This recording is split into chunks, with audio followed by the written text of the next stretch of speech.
বৃষ্টি এসে গেছে। প্রিয়া, তোমার ছাতা আমায় দাও। আমার ছাতা তোমায় কেন দেবো তানিয়া? পিয়াসা বলছি, আমি বৃষ্টিতে ভিজছি। তানিয়া ছাতা দে বলছি, সর এখান থেকে। এই প্রিয়া, বলো দিদি, কি বলবে আমায়? তুই কি খাবার খাস না? এ কথা বলছো কেন দিদি? তানিয়া, তোর কাছে কোনে ছাতা কেড়ে নেয় কিছু বলিস না? সরি দিদি। ঠিক আছে, তুই বাড়িতে যা, সাবধানে যাবি। এখন আর কিছু ভালো লাগছে না। প্রিয়া কোথায় গিয়েছিলে? আর তোর দিদি কোথায়? মা, আমি এসে গেছি। তুই এভাবে ভিজলে কি করে? পিয়ার জন্য ভিজেছি। পিয়ার ছাতা তানিয়া কেড়ে নিয়েছিল। পিয়া কিছু বলছেন না, কান্না করছিল শুধু। আরে পিয়া, তুই কি খাবার খাস না?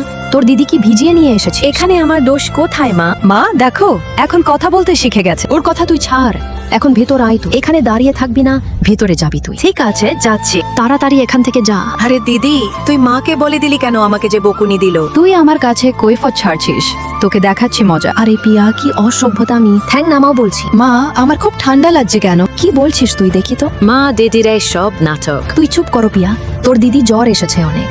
তুই বলছি নাটক করছে, সরে এখান থেকে। জানি মা, তুমি শুধু আমাকেই বকবে। প্রিয়া, তুই নিজের চোখে দেখিস না তোর দিদি কিভাবে ঠান্ডায় কাঁপছে। বলবি মা, তোমার অনেক কষ্ট হচ্ছে, তুমি এখন ভিতরে যাও। বন্ধুরা, ভিডিওটা ভালো লাগলে কমেন্ট করে জানাবেন, আর মাকে ভালোবেসে থাকলে এই ভিডিওটা একটা লাইক করে দিবেন।